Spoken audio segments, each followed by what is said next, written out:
So on the surface, Cunha continuously dancing past 3 or 4 Arsenal players looks like brilliance, which it is, but is individual brilliance, which is concealing a bigger issue within United's offensive system. So United's front line lacks the necessary coordinated movement, and it's limiting our ability to create high-value, clear-cut chances. See, throughout this game, Cunha was doing it alone, not by choice, but almost out of necessity. Now, fans will celebrate Cunha's individual ability, which they should from a micro point of view, but from a macro point of view, looking at the entire system, throughout the course of the season, it's just not going to be a sustainable method of chance creation, and it really only takes the 2 interior forwards either side, Mount and Mbeumo in this game, to be a bit less risk-averse with their positioning and make one simple run, which could lead to a clear-cut chance. But at this point in time, I think United are going to be heavily reliant on the individual brilliance of players like Cunha and Mbeumo and Bruno Fernandes to create and score goals via isolated moments, rather than having a consistent method of doing so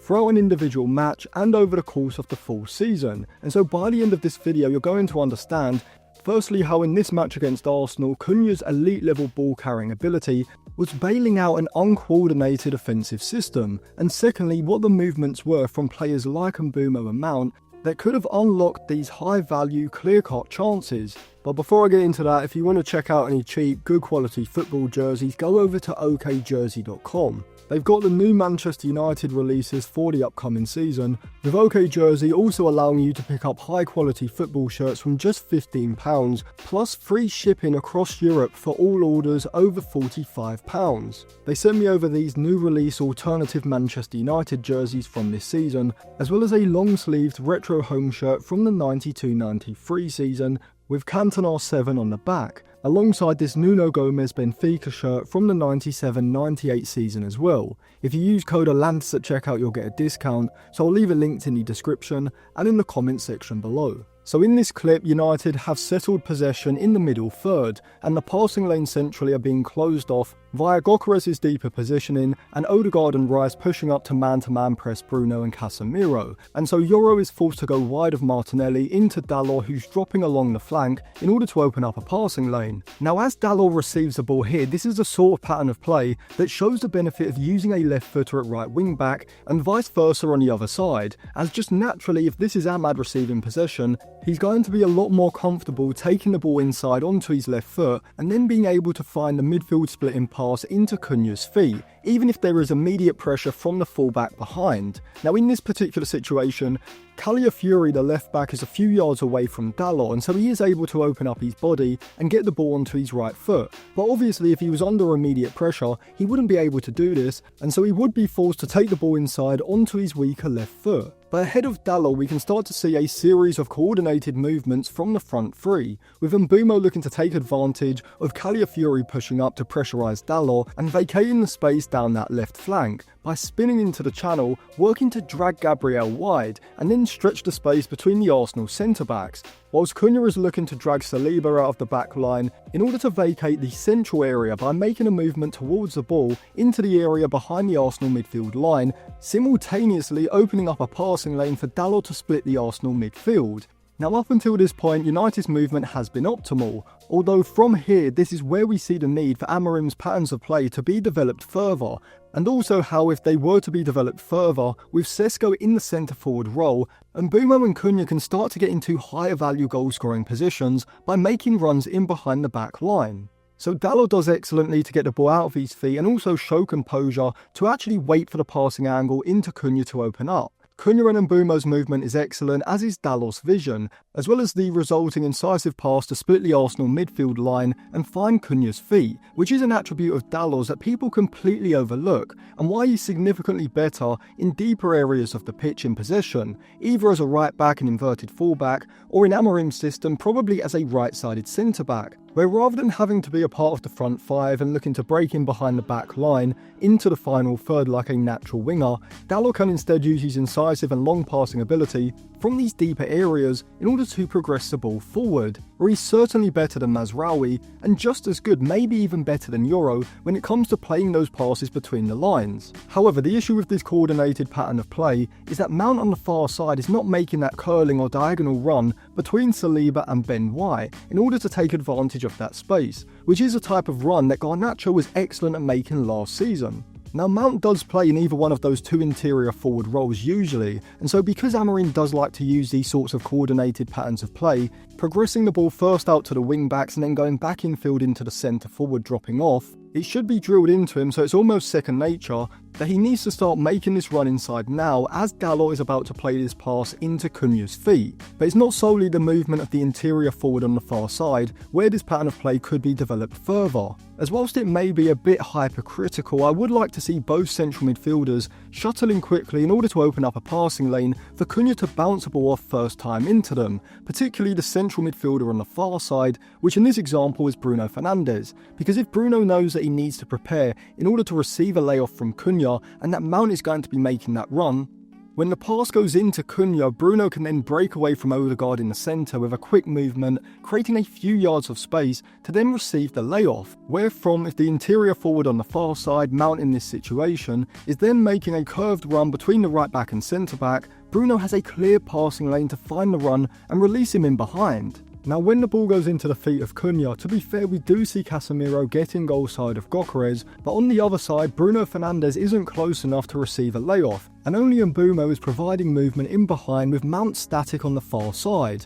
Cunha looks to release Mbeumo himself, which I wouldn't say is the wrong option by any means, but considering Arsenal have defended impeccably from a system point of view, with Saliba holding a position deep in the back line, and Zubimendi in front of him instead being the player to push out aggressively onto Cunha, they're able to stop him opening up his body in order to find that pass to release Mbeumo. And in this situation, a simple bounce pass back into Casemiro, who can then find the run of Mbeumo or Mount if he had made the run, is more frequently going to be the better option. But the issue is, even if Cunha is able to release Mbeumo in behind Gabriel down the right flank, Mason Mount, the interior forward on the other side, isn't in an advanced enough position to then break away from Ben White and get goal side, in order to provide an option in the centre, which was a key theme throughout United's attacking play throughout the game. We seem to consistently lack numbers inside of the box, which you can see from the next few examples. So this clip showcases a sort of ball carrying ability that I spoke about in my Cunha being converted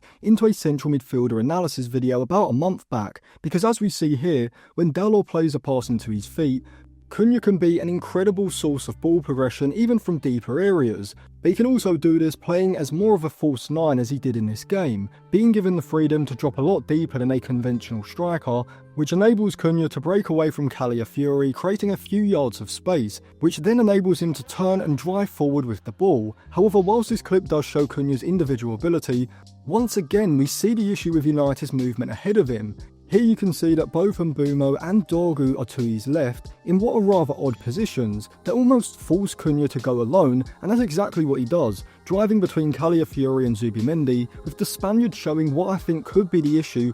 with signing a central midfielder such as Morten Schulman, as when left isolated against a powerful ball carrier like Cunha, he gets completely bypassed, and if we stop play here, as Cunha is driving beyond Zubimendi, Rice and Calafiori, you can clearly see what the issue is from a positional point of view. Mbeumo's starting position when Cunha receives the ball initially makes it hard for him to keep up with Cunha when he's driving forward, and provide a passing option ahead, whilst Dorgu on the far side, or whoever the player is, whether it's a wing back or an interior forward, in this wider position on the outside of Ben White, has to be looking to then make a diagonal run between the Arsenal right back and centre back, because Cunha being a false 9 at centre forward, or even if it's someone like Sesko or Xerxes dropping off to receive the ball to feet, you need players ahead in wider positions who are going to make those penetrating runs in behind the back line into central areas. Because in the 3-4-3 system, United seem to always have a man less in advanced areas most of the time than they would in a 4 at the back system, and so if Cunha, Sesko or Xerxes are dropping off, you need either runners from deep or from out wide to move into those central zones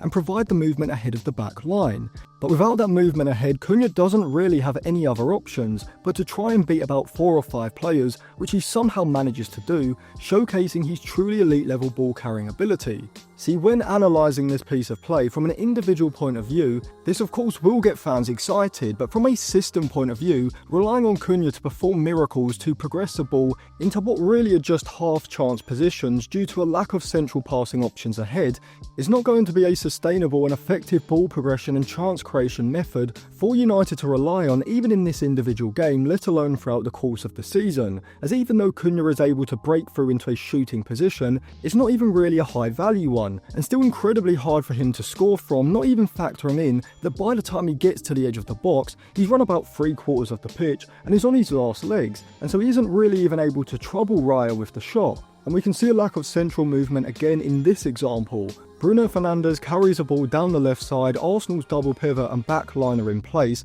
but as we get to the final third, you can see the issue again, as this time it's Mbeumo who needs to be picking up a more advanced central position, whilst Dalot, the right wing back behind, should be taking up a position in the area that Mbeumo is currently in. See, when the ball goes into Mount, the positioning of Mbeumo and Dalot on the far side is far too conservative, meaning that there's no one in the centre to replace Cunha when he drifts wide to support Mount, meaning that when Cunha is able to once again, on his own, dance around the Arsenal defenders to work what really isn't even a shooting position, but more of a crossing one, there's no one in the centre making a movement, in front of Calafiori, whilst also no one coming round the back post either. If Mbeumo, like Mount in the first example, has been instructed to break into a central area earlier on in the attack, we could potentially see him getting into a high value goal scoring position with a tap in. However, in the end, Cunha has no choice but to once again go alone, and whilst Raya does pull off a superb save, you can see how it's Cunha's individual ability which is creating what really are only half chances, whilst the positioning and the movement of players around him